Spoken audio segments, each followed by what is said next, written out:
aí, tudo certo? Enfim, tô de volta depois de, sei lá, quase um mês sem gravar os livros de resenha dos livros da Bíblia.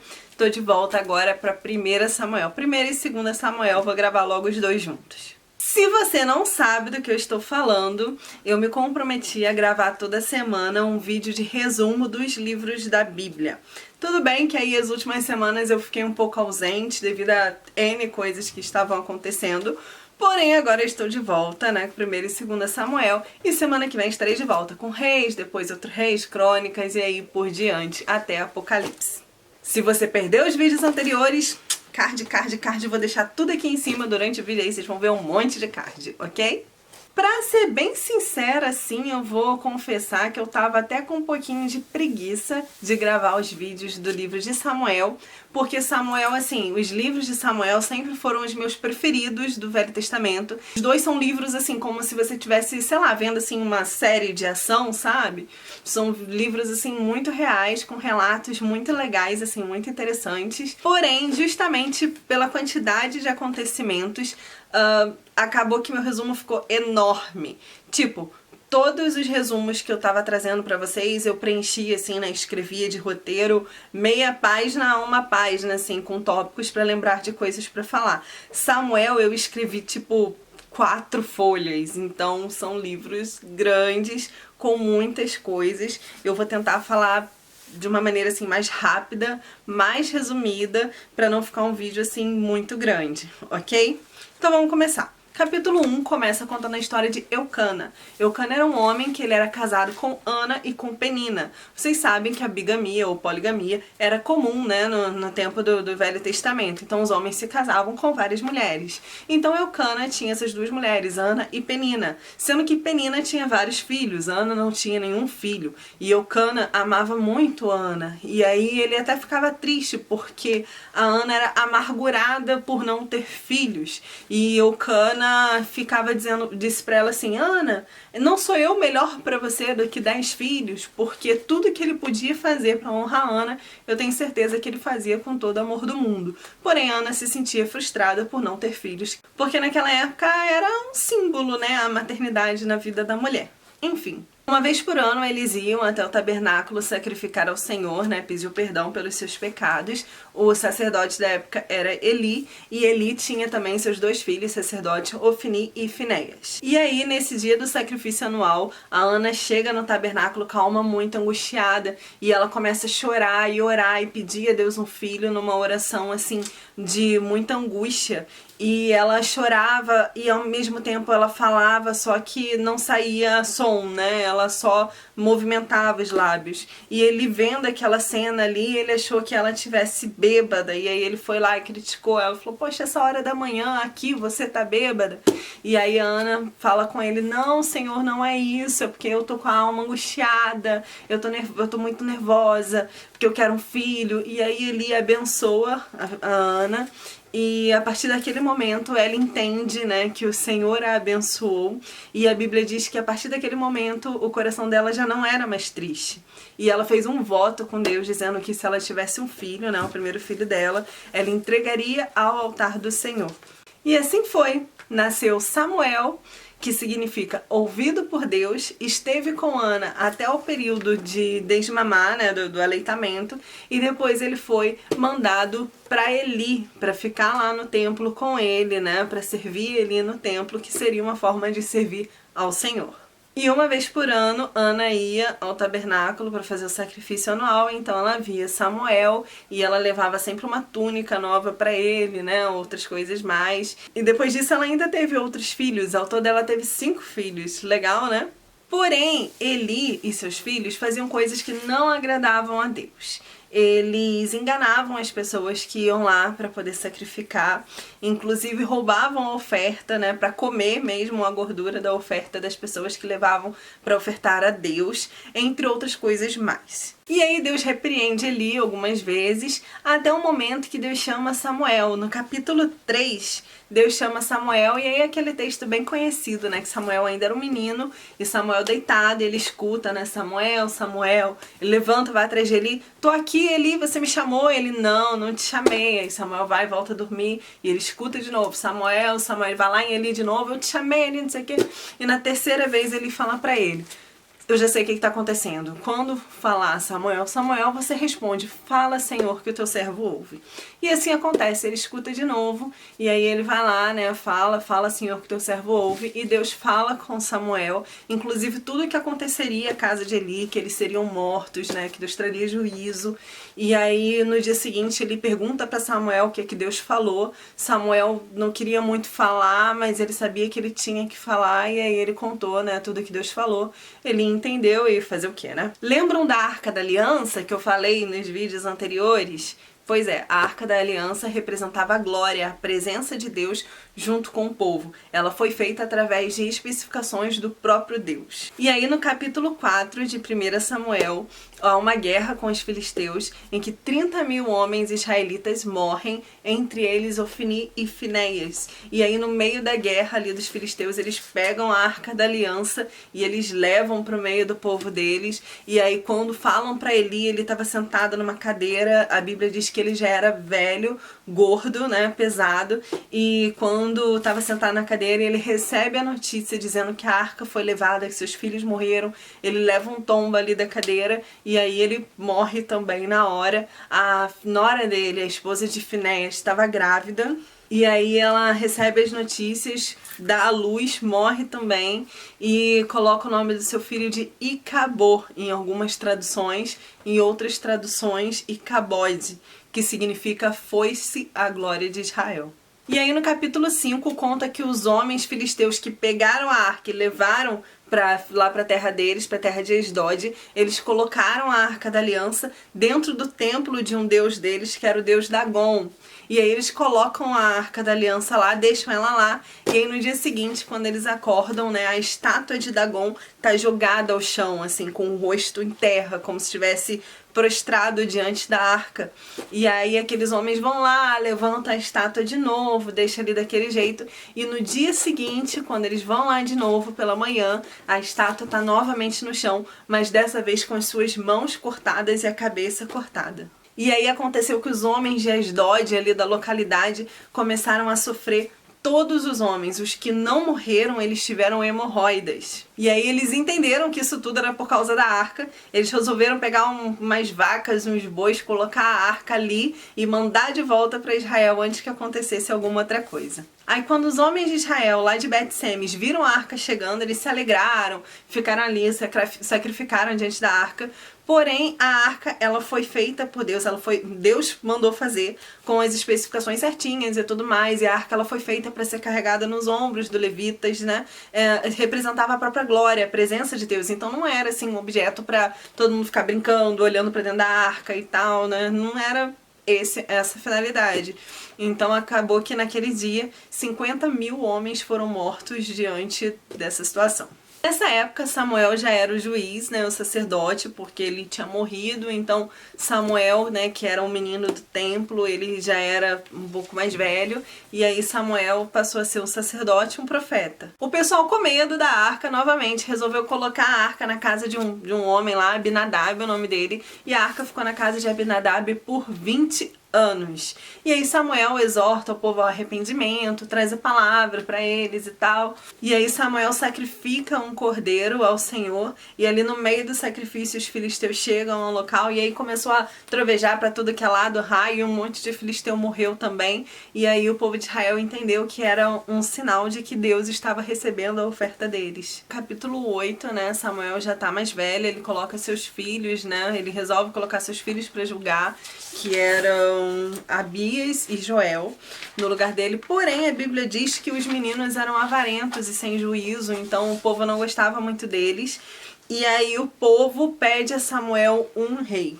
A Bíblia diz que Deus não gosta dessa situação, porque até então quem era o rei de Israel era o próprio Deus, né? Deus governava o povo falando com o profeta. E aí tinham os juízes para julgar as causas. Porém, todas as nações em volta tinham um rei, e o pessoal de Israel, para querer ficar igual a todo mundo, né, a situação da monarquia e tal, eles resolvem pedir um rei para Samuel. Samuel não gosta da situação, mas ele vai lá, resolve orar e Deus confirma. Fala com Samuel para ele ficar tranquilo, porque o problema não era com ele, era com o próprio Deus.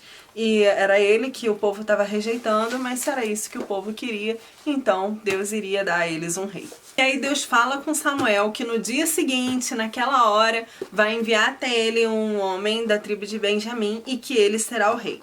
E aí acontece que nesse meio tempo aí as ovelhas do pai de Saul acabam se perdendo. A família de Saul era a menor da tribo de Benjamim, que era a menor tribo de Israel. Porém, Saul era um homem assim, a Bíblia diz que ele era muito bonito, muito forte, muito alto. Era aquele rapaz assim, bem apresentado, sabe? E aí as jumentas, eu falei ovelhas, né? Desculpa, as jumentas do pai de Saul se perdem, e o pai de Saul manda Saul ir procurar as jumentas, e Saul tava procurando e nada de achar as jumentas, até que alguém fala que conhece um vidente, que naquela época o vidente era o profeta, e aí Saul vai procurar Samuel para poder ver onde é que estavam as jumentas e tudo mais, só que Samuel já sabia que ele deveria ser o rei, então naquele momento Samuel já unge Saul como rei de Israel. Então Samuel explica para Saul tudo o que vai acontecer, o povo ali escolhe Saul, fica feliz com a situação, e aí Saul profetiza, né? Ele foi tomado pelo Espírito de Deus e ele começa a profetizar ali no meio dos profetas. E aí no capítulo 11 diz que os amonitas começaram a afrontar o povo de Israel, e aí Saul se levanta assim, levanta 330 mil homens, um exército com ele, e aí a Bíblia diz que o Espírito de Deus se apossou de Saul, de tal forma que ele levantou com aqueles homens, com aquele exército, eles foram lá e feriram os israelitas e os amonitas e ganharam a guerra, e aí a partir de então o povo realmente coloca Saul como rei de Israel. Tendo um rei, então, Samuel resigna o cargo dele de juiz, e quando ele explicou a Saul tudo que ia acontecer, ele explica tudo, né? Que você vai lá e tal, que a gente vai fazer depois um holocausto, um sacrifício a Deus, e quem faziam esses sacrifícios eram os profetas. Samuel era o profeta, e aí Saul deveria esperar ele depois da vitória para fazer o sacrifício, porém o tempo vai passando e tal, e Samuel tá demorando a chegar, e Saul resolve não esperar mais Samuel e sacrificar por conta dele mesmo, né, ele com o povo ali, sem, né, a bênção do profeta Samuel. E aí Samuel repreende Saul, né, fala pra ele que por causa disso Deus o rejeita também como rei, né, que o trono dele seria tirado e tudo mais. Isso tudo, apesar de estarem em capítulos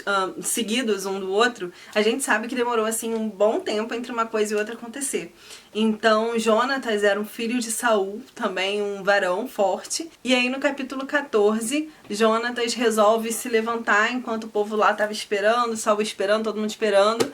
Jonatas resolve se levantar e ir pra batalha sozinho, e ele vence uma batalha sozinho. E aí quando ele volta, ele não estava nem sabendo que o tempo que ele estava fora, Saul tinha dito que ninguém poderia comer nada, Saul não queria que o exército comesse nada. Nessa época Saul já estava, acho que, ficando meio doido, sabe? Aí Saul não queria deixar ninguém comer nada do exército, que ia lutar, precisava de força, mas Saul tava meio piradão. E aí Jonatas vai lá, vai pra guerra e tal, e vence tudo sozinho, sem Saul, né, ficar sabendo. E aí quando ele volta, ele come um pouco de mel, sem saber que Saul tinha proibido.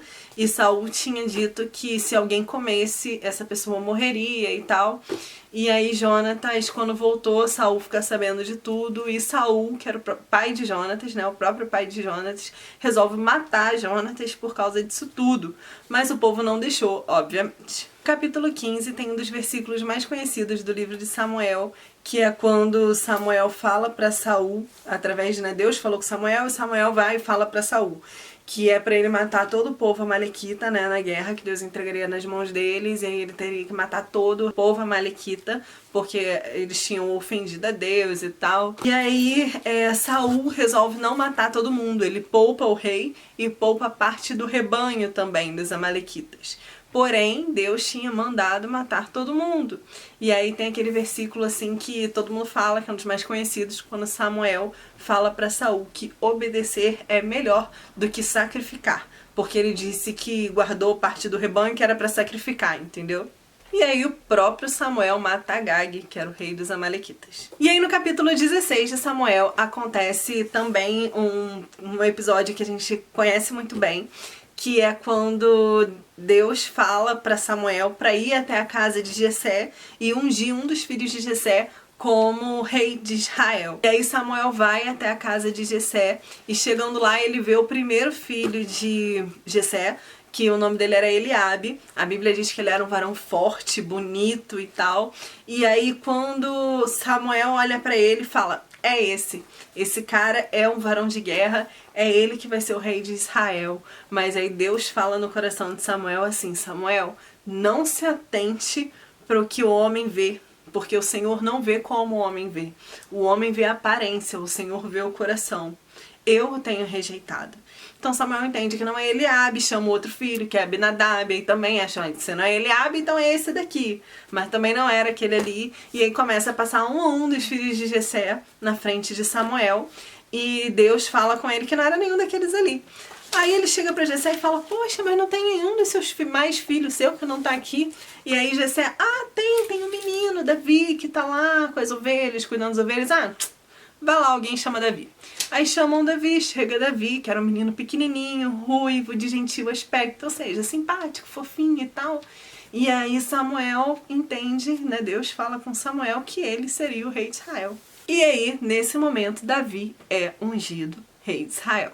E aí Saul, lá no palácio dele, na casa dele, ficava meio perturbado às vezes e pedia para arrumarem alguém para tocar harpa para ele. E aí levaram Davi, que o jovem Davi sabia tocar harpa. Ele já havia sido ungido rei de Israel, porém ele chegava lá e ficava tocando harpa lá para o perturbado do Saul. E toda vez que ele tocava a harpa, o espírito que perturbava Saul acabava saindo. Então Davi fica servindo o rei Saul para tocar harpa quando ele precisasse. O capítulo 17 é assim o principal que todo mundo conhece, que é quando os filisteus começam a afrontar o povo de Israel e os irmãos de Davi, Eliabe, Abinadab e Samá, tinham ido à guerra, né, para lutar contra os filisteus, e aí todo dia aparecia Golias, que era um gigante da época, e Golias aparecia e afrontava o povo de Israel, e ninguém queria ir lá batalhar contra o gigante. Mas na época, Saul falou: quem for lá matar Golias vai ganhar minha filha em casamento, e quem for lá matar Golias não vai ter mais impostos em Israel. E aí o pai de Davi manda Davi ir na guerra para ver se os irmãos dele estão bem e tal, para levar notícia, para levar comida e tal. E aí quando Davi chega lá na guerra, ele vê o filisteu, né, o Golias, indo lá afrontar o povo de Israel. E aí Davi, baixinho, abusado, olha e fala assim: poxa, quem é esse incircunciso que fica falando desse jeito com o povo escolhido de Deus? Golias, como eu falei, era um gigante. Para fins de curiosidade, ele tinha cerca de 2,90 metros de altura. Quase 3 metros de altura. Se ele já era um gigante para o povo da guerra, imagina para Davi, que era o pequenininho. Aí Davi vai lá, fala para Saul que ele quer enfrentar o gigante. Obviamente Saul não deixa, fala: esse menino é louco, não tem como ir lá lutar com Golias. O Golias é um varão de guerra desde a sua infância. E o Davi, né? Mas aí Davi virou para Saul e falou: mas Saul, quando eu cuidava lá das ovelhas do meu pai, apareceu um leão uma vez e outra vez um urso e foi lá e roubou uma das ovelhas lá do meio. E aí eu fui atrás dele e matei o leão e matei o urso. Davi sabia que ele fazia isso, não era por ele mesmo. Não era por ele ser varão de guerra, porque ele não era varão de guerra. Mas era por quê? Porque o Espírito Santo de Deus estava com ele. Deus nele permitia que essas coisas acontecessem. Então, depois de Davi insistir e tal, Saul deixou ele lá, colocou aquele monte de armadura em Davi, mandou ele lá, só que acabou que Davi não quis armadura nenhuma, não conseguia nem andar com aquilo, porque, imagina, a altura de Saul, o porte de Saul, o tamanho de Davi, não dava mesmo. E aí o Davi foi, tirou a armadura toda, foi lá, pegou só 5 pedrinhas, né, colocou lá no bolso, pegou a funda, tacou uma pedrinha, acertou a testa de Golias com a pedrinha, e aí Golias caiu desacordado, e aí Davi foi com a própria espada de Golias e cortou a cabeça dele. Muita fé, né? O capítulo 18 conta a história linda da amizade de Davi para com Jonatas, filho de Saul. A Bíblia diz que a alma de Davi se ligou com a alma de Jonatas, de tal forma que eles amavam um ao outro como se amassem sua própria alma. Porém, Saul não amava muito Davi, não. Ainda mais que depois dessa história que Davi foi lá e matou Golias, as pessoas ao redor começaram a ficar assim muito fãs de Davi. E as mulheres, né? A Bíblia diz que as mulheres ficavam cantando que Saul matou milhares, mas Davi matou dezenas de milhares. Aí Saul ficava meio, né, com raiva, porque Saul daquele tamanho, daquele jeito, rei de Israel, e todo mundo enchendo a bola de Davi, que era só um menino que cuidava das ovelhas e tocava harpa. E aí Saul meio perturbado lá, né, com as coisas dele lá, teve umas 2 vezes que ele pegou uma lança, assim, tacou pra cima de Davi, Davi conseguiu desviar. E aí Saul ficava, assim, cada vez com mais inveja de Davi. E aquela história de dar a filha dele em casamento, a filha dele era Merabe. Então, quando chegou no dia do casamento, ele deu Merabe pra outra pessoa, não deu pra Davi. Aí Davi fica chateado e tal, só que aí Saul descobre depois, né, que as coisas, a poeira baixa um pouco e tal, Saul descobre que a outra filha dele, Mical, se apaixonou por Davi. E aí Saul resolve então dar Mical pra casar com Davi. Saul fica feliz da vida porque ele fala pra Davi assim, olha, eu vou dar Mical pra casar com você, você vai ser meu genro, mas só vou te dar Mical se você me trouxer 100 prepúcios de filisteus mortos. Então, ele foi lá, mandou Davi matar 100 filisteus e levar para eles prepúcios desses 100 filisteus. No dia anterior ao casamento, né, que estava marcado, Davi foi lá e matou 200 filisteus e levou os 200 prepúcios lá dos filisteus para Saul.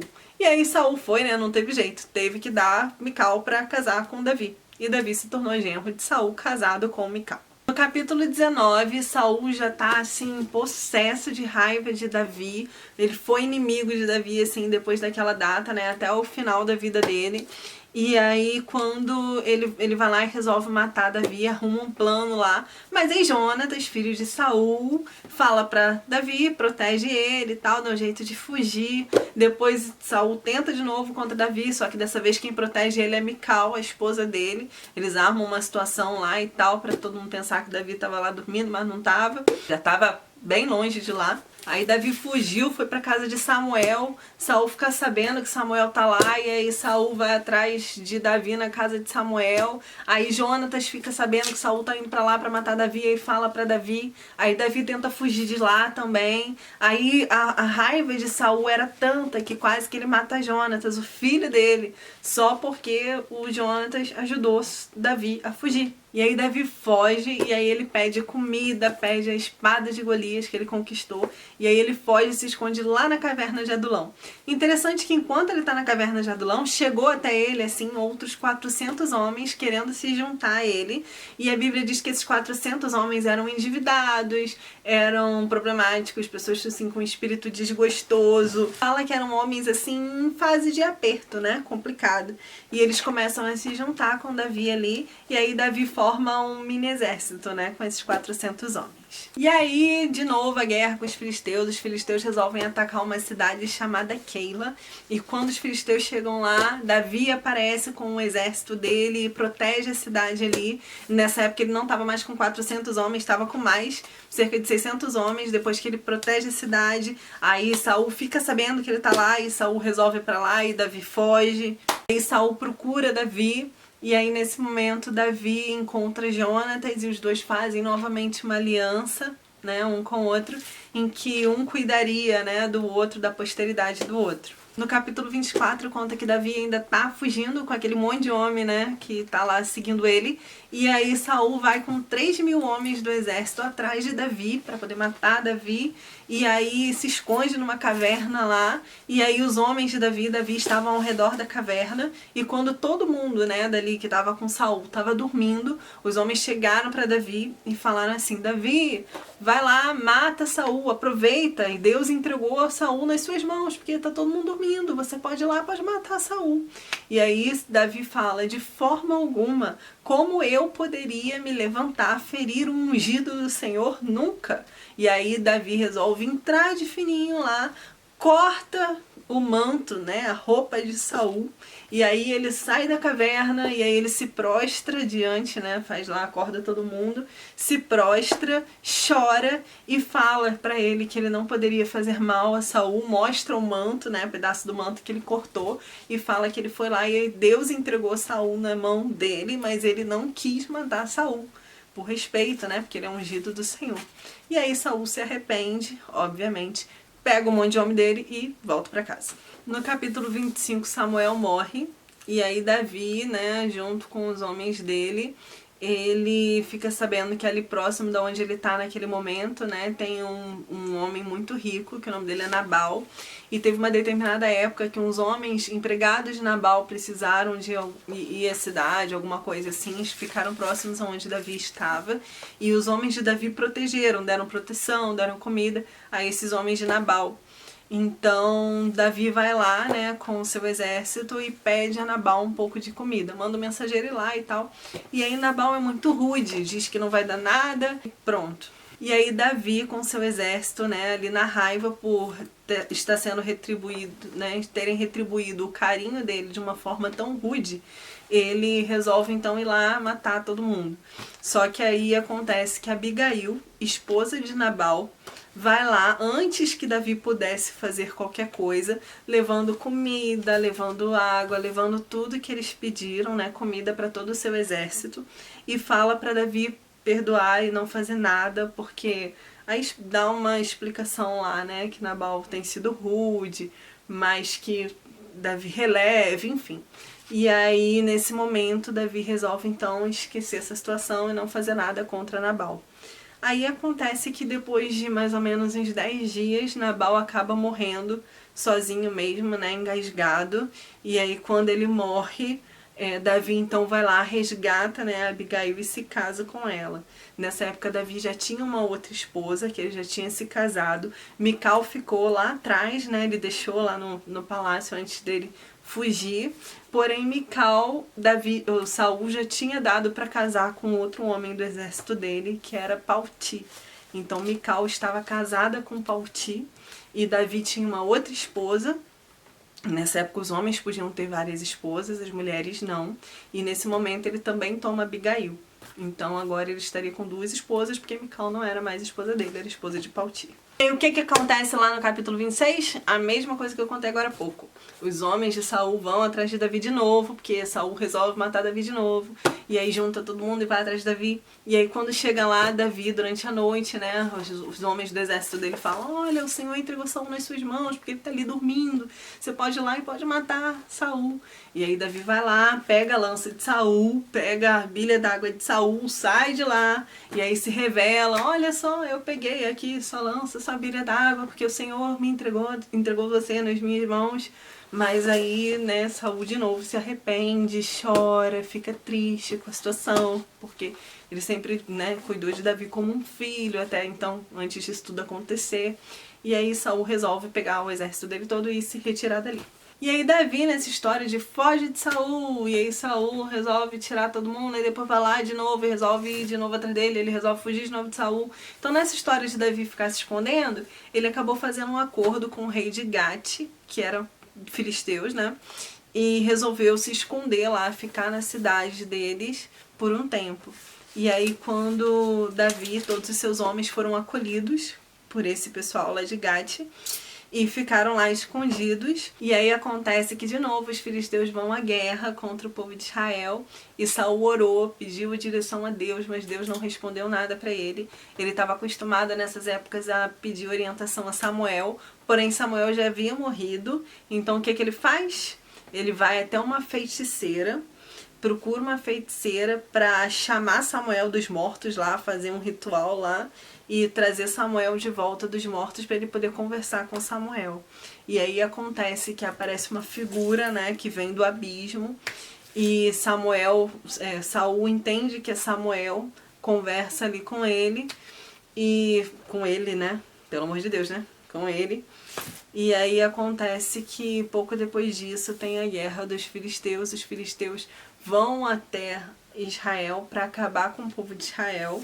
E o próprio Davi, que estava sendo acolhido pelo povo filisteu, é chamado para a guerra, junta seu exército para ir à guerra contra o povo de Israel, porque o povo da onde ele estava, né, convocou ele para a guerra. Porém, os filisteus, na hora ali que vem Davi indo para a guerra com seus homens, mandam ele voltar, deixar isso tudo para lá.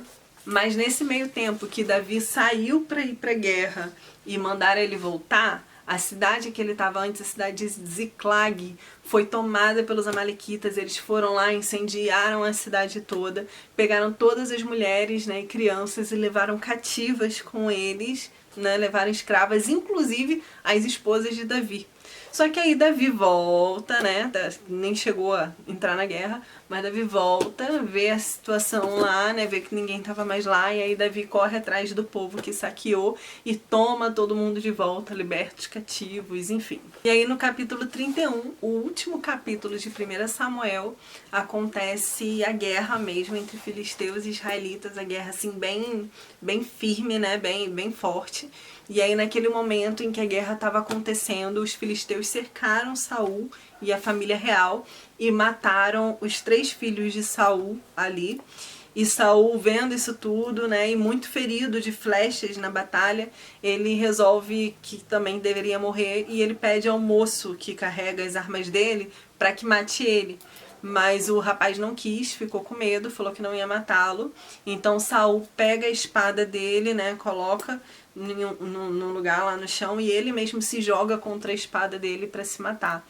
E o rapaz, o moço dele que carregava as armas dele, vendo isso, faz a mesma coisa e também se mata. Então ali Saul e toda a sua família morre. Os filisteus pegam os corpos e penduram nos muros dos israelitas. Os filisteus pegam as armas de Saul e levam para o templo deles lá. Então foi uma guerra assim bem feia mesmo.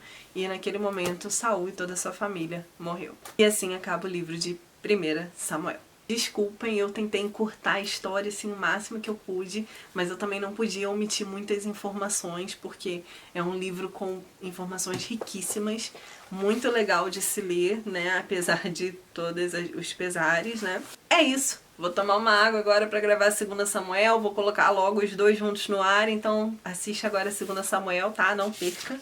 Fique com Deus, que Ele abençoe você e a sua casa. Até a próxima, beijo, tchau, tchau.